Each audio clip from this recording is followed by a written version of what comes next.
Hola a todos, en este episodio vamos a ver cómo implementar una función lógica en el lenguaje de descripción hardware VHL. La función posee tres entradas que serían la 2, el interruptor 2 o el deep switch 2 equivalente a X, el 3 a Y y el 4 a Z y un LED de salida. En este caso el LED se va a encender si al menos dos de los interruptores está activo. Entonces vamos a ver qué es lo que debe hacer esta función. Si activo un interruptor, como podemos ver ahí, no va a pasar nada. Si activo Y y Z, el LED se encendería. Si activo X y Z, el LED también se encendería. Y también, evidentemente, al estar los tres activos también debería encenderse. Entonces vamos a ver cómo vamos a implementar esta función.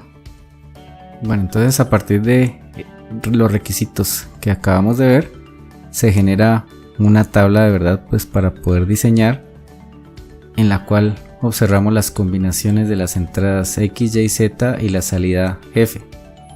Y aquí podemos analizar que efectivamente donde las entradas, al menos hayan dos entradas en uno, la salida va a ser 1, como en el caso de esta combinación que es 0, 1, 1, en la combinación 1, 0, 1, en la combinación 1, 1, 0 y en la combinación 1, 1, 1, es decir, que donde todos los interruptores están encendidos. A partir de la tabla y de un procedimiento conocido como el álgebra booleana o los diagramas de Carnot, se genera una función lógica. Evidentemente ese procedimiento no lo vamos a ver aquí, lo dejamos para un video posterior. Y el circuito que queremos implementar en el lenguaje VHL pues efectivamente corresponde a X por Y, que es este min término de aquí, o este término aquí, san Y, aquí, OR con esta compuerta de acá, o sea, este es esta, X OR Y, que correspondería a esta de aquí, AND Z, y esto es la entrada de esta OR. Y listo, ya teniendo esto podemos proceder a hacer la implementación. Bueno, aquí ya tenemos la función lógica implementada en el lenguaje VHL. Entonces vamos a explicar en qué consiste esta implementación. Primero, la entidad, que sería pues la función lógica. Tenemos los pines de entrada X, Y, Z, que como pudimos ver en la implementación corresponden a los deep switch o interruptores. Por tanto, el tipo de dato debe ser un bit, y el bit ya vimos que lo teníamos representado por std logic. Asimismo, la salida F, std logic. El tipo de arquitectura que vamos a utilizar es concurrente o flujo de datos, efectivamente porque vamos a usar el nivel de compuertas como vimos en la tabla de verdad y en la función y el circuito derivados. Entonces tenemos que para poder implementar las compuertas es importante usar en última los paréntesis, porque el sistema requiere de un orden. Entonces en el circuito teníamos una compuerta AND que se hacía con X y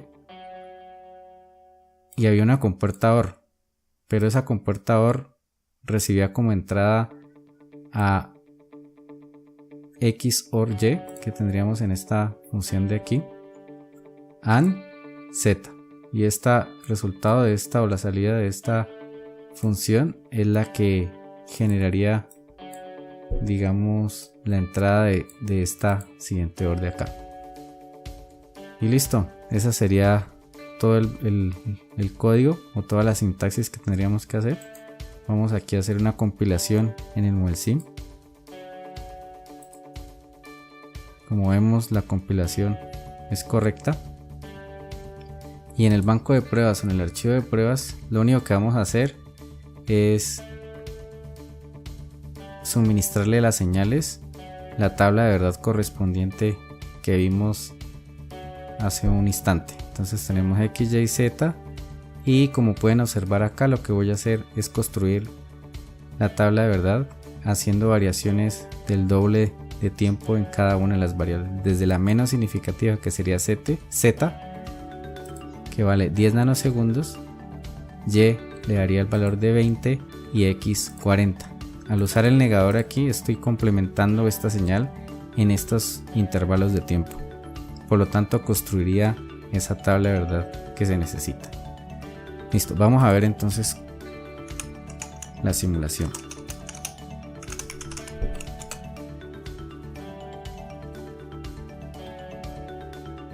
Antes de continuar, aquí observamos que f nos aparece una u.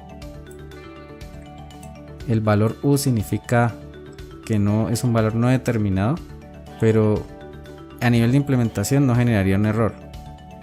Y a nivel de, digamos, de lo que es la lógica combinacional o este tipo de circuitos que acabamos de hacer, pues efectivamente no habría ningún inconveniente. Ya veremos más adelante cómo solucionar este tipo de cosas en los circuitos que son de tipo secuencial. Entonces continuemos aquí.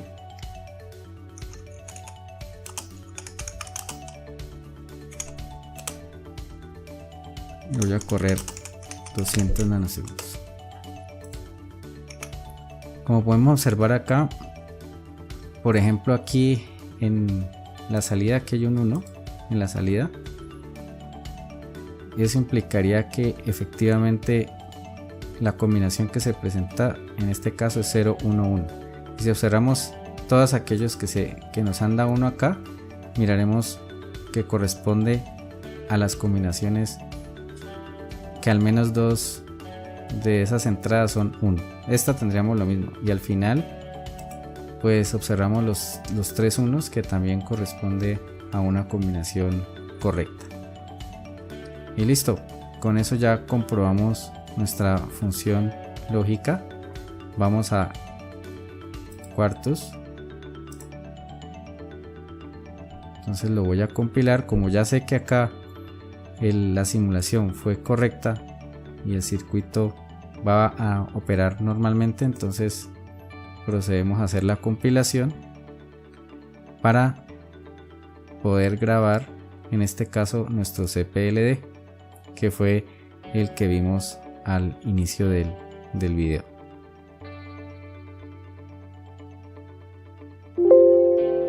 Una vez está compilado, podemos verificar también el circuito que se ha generado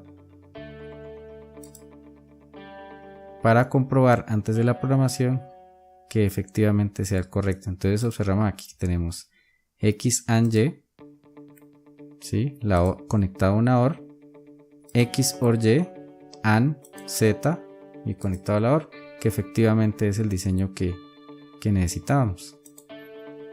Y luego ya podemos proceder a hacer la programación, que ya la hemos visto en los videos anteriores. Y bueno, eso es todo. Espero les sirva. Muchas gracias y hasta la próxima.